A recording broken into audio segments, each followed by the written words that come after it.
I wasn't too sure if there was anything new that the shonen genre could tell me, and evolve past other titles such as Dragon Ball Z, One Piece, Naruto, and Bleach. I stepped into My Hero Academia, or as some of you would rather call it, Boku no Hero Academia, with much hesitation. But while watching the anime, there was a feeling I haven't felt for a while in a shonen, a very similar feeling when I watched Mob Psycho 100. After much thought, I point My Hero Academia's fresh, vibrant feeling to one aspect: color. I mean, look at how this color from the manga bounces at you, and its liberal use of yellow against red. While yes, there are many anime that use color well, I want to talk more about the state of it today in long-running form series, especially in a recent series that's going against much bigger titles.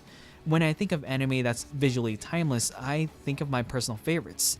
What these titles have done is use color with intent as a means to tell the story beyond visual aesthetic. The one takeaway I get from shonen is that actions are driven by emotion over logic. How much do you want to win?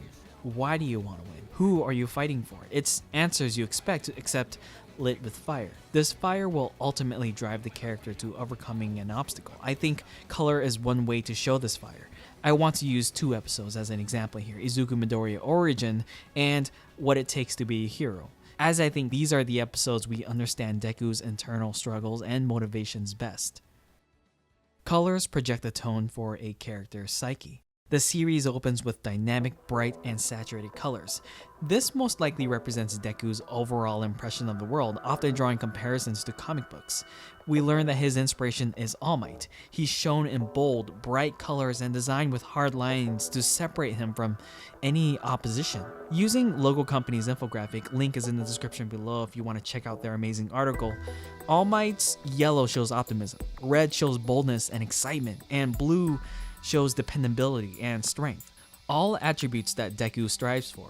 Juxtapose this against Deku's more muted colors, save for the red in his shoes, that demonstrates youth, and you get the added sense of how different All Might and Deku is. His childhood is filled with saturated color. The more bright and saturated the color, the more emotions become vivid. This reflects Deku's optimism that he'll one day develop quirks. Suddenly, the show begins to shift when we get the news that Deku won't be having a quirk. We begin to lose color the moment Deku grabs his notebook outside. This is right after he gets bullied by Bakugo. He gets further discouraged. There is barely any color at all. He's giving up on his optimism and loses courage both in his childhood and deep in his thoughts. These colors deliver a feeling of coldness and isolation. It gets darker and grimmer with virtually no color when he encounters the sludge villain. That is until All Might shows up. Deku's feelings change, slowly though, as the only thing you can make out in All Might is his yellow hair. Yellow evokes a feeling of optimism. The introduction to Deku's motivations come to a head here. Notice how these colors are mixed, soft and bright, indicating a mix of emotions. Cherry Blossom, by the way, adds color and plays a role beyond the time of year. I'll get to that later. Color provides an evolutionary plate for characters, or character growth. There is clear intention for us to be Deku. This is a great way for us to visually see his growth.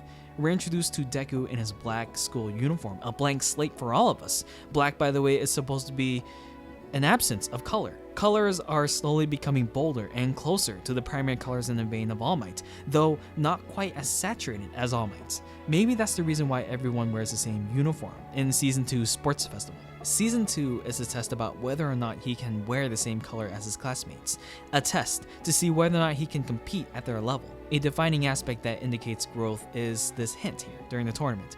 His feelings pour out in a rush of color, rainbow color, like no other time in the anime. It's brief, but we get a clear sense of where he will go and an internal evaluation of potential. If you read further in the manga, the stakes start to change. The colors begin to look darker and the palette changes to match the rising stakes. But that's progress though. Perhaps Deku feels that whenever he takes a step forward, he's pushed 2 steps back, further increasing this emotional gap between his current state and dreams. How do the ideas of color and character growth and character psyche come together? Take a look at Deku. He is designed with muted colors, and the world around him, the heroes he admires, are filled with color. There's this far-reaching dream that he has that we feel isn't meant to be. I think that's why there is an attraction that people have to My Hero Academia. We empathize with Deku and how he perceives the world and how the world treats him, a vulnerability we can all relate. This vulnerability and strength shown in different shades of color. That's what an origin story is about, though. It's our struggles and dominance over obstacles that define us. Horikoshi has made it clear that he has a fascination to hero origin stories. Look at how prevalent the bright colored cherry blossoms are in the first few episodes. In Japan, cherry blossoms are a symbol of beauty and fragility of life. Perhaps there is a connection there. My Hero Academia is showing a kind of courage we can take with our lives. Along the way, we will encounter a number of different colors, some painful and others rewarding. I'm struck with the yellow title opening card. Yellow in Japan means courage. And if there was any sort of message I can take away from My Hero Academia, maybe whatever your dreams are, you have to have the courage to start and fill it with color.